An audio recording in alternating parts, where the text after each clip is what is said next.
Local end remote end இந்த ரெண்டுக்கும் இடையில 40 கிலோமீட்டர் 50 கிலோமீட்டர் 500 கிலோமீட்டர் 600 கிலோமீட்டர் ஒரு 1000 கிலோமீட்டர் கூட இருக்கலாம். சப்ஸ்டேஷன்ல இருந்து அடுத்த பக்கத்து சப்ஸ்டேஷனுக்கு அப்படின்னா நான் என்ன தெரியுமா, இந்த சப்ஸ்டேஷனில் இந்த வேவ் ட்ராப் இல்லைன்னு காட்டினா கம்யூனிகேஷன் பர்பஸ் நடக்காது. இந்த சப்ஸ்டேஷனில் உள்ள ரீடிங் எல்லாம் மற்ற சப்ஸ்டேஷனுக்கு போகாது. அடுத்த சப்ஸ்டேஷன் ஒரு கிரிட்டுக்கோ எதுக்கோ அனுப்ப முடியாது. அப்புறம் ட்ரிப்பிங் அமௌண்ட் அங்கேருந்து இங்கே வரணும். லைனை ப்ரொடக்ட் பண்ணுறது கொஞ்சம் கஷ்டமாக இருக்கும். ஹலோ ஃப்ரெண்ட்ஸ், ஐ மீன் சார்லி. இந்த வீடியோவில் என்னங்கடிலாம் பின்னாடி பார்த்துருப்பீங்க நீங்களே. இது வந்து வேவ் ட்ராப், ஓகேவா? இதை நான் ஒரே ஒரு நாள் என்ன ரியாக்டர்னு சொல்லி வீடியோ போட்டிருந்தேன். அது என்னன்னு கேட்டிலாம் ஒரு சின்ன மாறுதலாகி போச்சு. அது ரியாக்டர் கிடையாது, வேவ் ட்ராப். ஆனால் ரியாக்டருக்கும் வேவ் ட்ராப்புக்கும் ஒரு சின்ன டிஃப்ரென்ஸ் தான். கட்டுப்படுத்தக்கூடிய கண்ட்ரோல் பண்ணக்கூடிய பொசிஷன் வைக்கக்கூடிய பிளேஸ் தான் நமக்கு டிஃப்ரெண்ட். அதனால எத்தனை பேஸில் வைக்கலாம், எதுக்கு இந்த இடத்துல வச்சிருக்கோம், என்னென்ன பர்பஸ்க்காண்டி இதை யூஸ் பண்ணியிருக்கோம் அப்படிங்கிறத பார்க்க போகிறோம். இப்போ வந்து நான் ஒரு சப்ஸ்டேஷனில் நிற்கிறேன், ஓகேவா? இந்த சப்ஸ்டேஷனில் நமக்கு சிபி இருக்கும், டிரான்ஸ்ஃபார்மரில் எவ்வளோ பவர் இருக்குன்னு இருக்கும். அப்புறம் எல்லாமே நமக்கு வந்து ரீடிங் ஆகிட்டே இருக்கும். எவ்வளோ கரண்ட் போகுது, எவ்வளோ வோல்டேஜ் போகுது, எவ்வளோ பவர் ஃபேக்டர், எவ்வளோ ரியாக்டிவ் பவர், எவ்வளோ அப்பரண்ட் பவர், எல்லாத்தையுமே நம்ம வந்து ரீட் பண்ணிட்டு இருப்போம். இப்போ அந்த அப்பரண்ட் பவரை நம்ம மட்டும் பார்த்தா காணாது, ரிமோட் எண்டு. இப்போ இந்த சப்ஸ்டேஷனில் நம்ம இன்னொரு சப்ஸ்டேஷனுக்கு அனுப்போம். அந்த சப்ஸ்டேஷனோட எண்டு இதில் தான் வருது. நம்ம லைட்டிங் ஹார்ஸ் இருக்குது, சிவிடி இருக்குது, இது லைன் எண்டு, இதுதான் லைன் பே.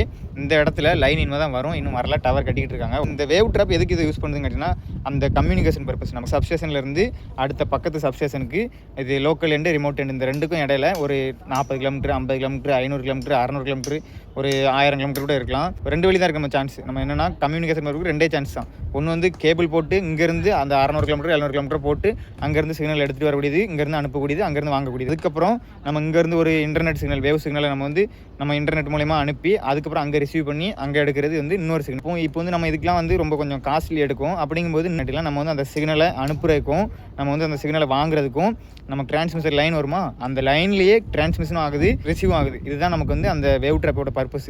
இப்போ அந்த வேவ் ட்ராப்பு இதில் எப்படி இருக்குன்னு கேட்டிங்கன்னா, லைனுக்கு பக்கத்தில் அப்போ இந்த சப்ஸ்டேஷன்லேயும் இருக்கும், அந்த சப்ஸ்டேஷனில் நம்ம அனுப்புகிறோமா அந்த சப்ஸ்டேஷன்லேயும் இந்த வேவ் ட்ராப் கண்டிப்பாக இருக்கும். அப்படி ரெண்டு பக்கமும் இருந்தால் மட்டும் தான் நமக்கு இந்த கம்யூனிகேஷன் அப்படிங்கிறது சாட்டிஸ்ஃபைட் ஆகும். வந்து இந்த வேவ் ட்ராப்பில் அனுப்பக்கூடிய சிக்னல் வந்து என்னென்னு கேட்டிங்கன்னா 50 ஹெட்ஸ் 50 கிலோ ஹெட்ஸ், ஓகேவா? நம்ம நார்மலாக யூஸ் பண்ணக்கூடியது 50 ஹெட்செட். நார்மலாக 50 ஃப்ரீக்வன்சி 50 ஃப்ரீக்வன்சி நம்ம யூஸ் பண்ணுவோம். ஆனால் 30 kilo frequency to 500 kilo frequency வரைக்கும் நம்ம கண்ட்ரோல் பண்ணுறதுக்கு தான் இந்த வேவ் ட்ராப் யூஸ் பண்ணுறோம். நிறைய சப்ஸ்டேஷனில் பார்த்துருப்பீங்க, இந்த வேவ் ட்ராப்புங்கிறது வந்து லைனோட எண்டில் எந்த இடத்துல லைன் வருது, லைன் போகுது, இந்த இடத்துல தான் இந்த வேவ் ட்ராப் வச்சிருப்போம். ஏன்னு கேட்டிங்கன்னா அந்த கம்யூனிகேஷன் பர்பஸ்க்கு தான். இந்த வேவ் ட்ராப்பும் நமக்கு லைனில் யூஸ் பண்ணக்கூடிய ரியாக்டர் ரெண்டுமே நம்ம கண்ட்ரோல் பண்ணக்கூடிய சிக்னல்ஸ் தான் நமக்கு வந்து பெருசு. என்னென்னா ரியாக்டர் வந்து 50 ஃப்ரீக்வன்சி கண்ட்ரோல் பண்ணுறதுக்கு ஓகே.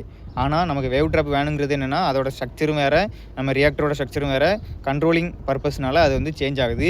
நம்ம ரியாக்டரை நார்மலாக 50 ஃப்ரீக்வன்சி அதில் யூஸ் பண்ணுறதுக்காக யூஸ் பண்ணியிருப்போம். ஆனால் இந்த வேவ் ட்ராப் யூஸ் பண்ணுறது வந்து 30 kilo heads to 500 kilo heads வரைக்கும் நம்ம வந்து கண்ட்ரோல் பண்ணணும்னா இந்த வேவ் ட்ராப் யூஸ் பண்ணுவோம். இந்த வேவ் ட்ராப்பை வச்சு நம்ம 30 kilo frequency to 500 kilo frequency எப்படி கண்ட்ரோல் பண்ணுறோங்கிறத.